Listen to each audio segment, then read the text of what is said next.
സുകുമാരേട്ടൻ്റെ means dead body Kalabhavan തിയേറ്ററിൻ്റെ വെളിയിൽ പ്രദർശനത്തിന് വെച്ചപ്പോൾ ഭയങ്കര ജനക്കൂട്ടമാണ്. ഓരോ മമ്മൂട്ടി വരുന്നു, മോഹൻലാൽ വരുന്നു, ആൾക്കാർ ആരവും ബഹളവും ആണ്. ആളുകൾക്ക് ഈ മരണ വീടാണോ അതൊന്നും അറിയില്ല, ഭയങ്കര ബഹളമല്ലേ, ഇവരെ കാണുന്ന ആരാധന കൊണ്ട്. അപ്പം ഞാനിങ്ങനെ ഇറങ്ങി ബോട്ടിയുടെ എത്തിയപ്പോൾ ഇന്ദ്രൻ ഇങ്ങനെ നോർമലി എല്ലാവരെയും ഒന്ന് വിഷ് ചെയ്യുന്നുണ്ട്. പൃഥ്വിരാജ് ഇങ്ങനെ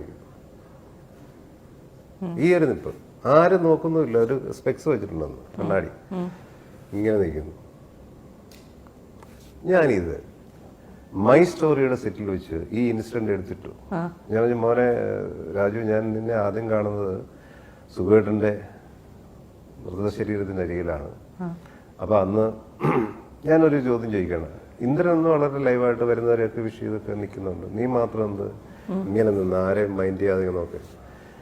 ചേട്ടൻ ഓർക്കുന്നുണ്ടോ, ഓരോ ആർട്ടിസ്റ്റ് വന്ന് ഇറങ്ങുമ്പോഴും എൻ്റെ അച്ഛൻ അവിടെ മരിച്ചെടുക്കുന്നത്, മമ്മൂക്ക വരുന്നില്ല, ആരായിട്ടും വരുന്നത്, ഇവിടുത്തെ എല്ലാവരും ആൾക്കാർ ഓരോ ആരവാണ് ആൾക്കാർ എന്നൊക്കെ പറഞ്ഞ് ഭയങ്കര ബഹളം. എന്തൊരു ആളുകളാണിത്.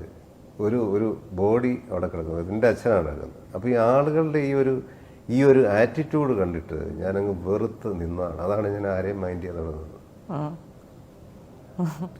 വളരെ ശരിയായിട്ടുള്ള കാര്യമാണ്. തീർച്ചയായിട്ടും ആ ഒരു നിലപാട് എല്ലാ കാലത്തുമുള്ള ആക്ടർ മനുഷ്യൻ ആണ് പൃഥ്വിരാജ്. എനിക്ക് ഒരുപാട് ഇഷ്ടമുള്ള ആക്ടറാണ്.